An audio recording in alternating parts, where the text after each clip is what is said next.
என் அன்பானவர்களே, இன்றைய நாளை கடவுளின் உயிரூட்டும் வார்த்தைகளால் தொடங்கி நம் உள்ளங்களை சமாதானமும் நம்பிக்கையும் நிறைந்திருக்க செய்ய போகிறோம்.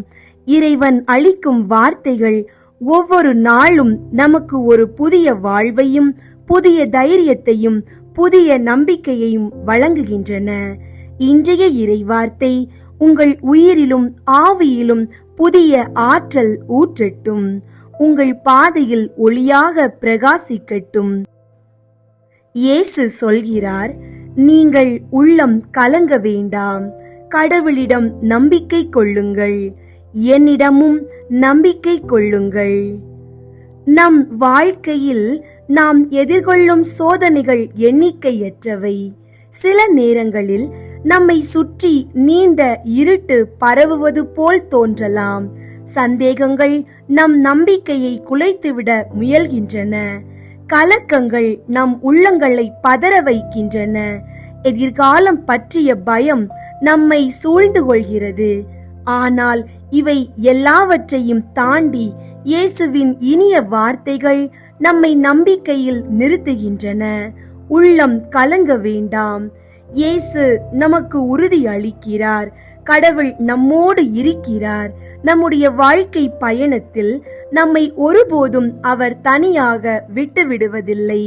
அவர் ஒவ்வொரு நிலையிலும் நமக்காக போராடுகிறார். நம்பிக்கையை தழுவிக்கொள்ளும் போது அமைதி தோன்றுகிறது. உலகத்திலிருந்து கிடைக்கும் அமைதி நிலையானது அல்ல. ஆனால் கடவுளின் மீது வைத்துள்ள நம்பிக்கை நம்மை நிலையான அமைதிக்கு அழைத்து செல்கிறது. அவர் நம்மை விட சிறப்பாக அறிகின்றார். நம் தேவைகளை, நம் வேதனைகளை, நம் எதிர்பார்ப்புகளையும் அவர் நாம் பேசுவதற்கு முன்பே அறிந்து கொள்வார். நம் வாழ்வின் ஒவ்வொரு நொடிக்கும் அவர் மேலான திட்டங்களை வைத்திருக்கிறார்.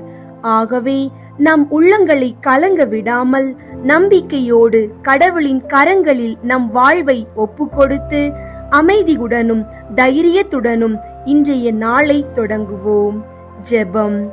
இயேசுவே, இந்த நாளில் என் உள்ளம் கலங்காமல் இருக்க உங்கள் மேல் முழு நம்பிக்கையை வைக்கின்றேன்.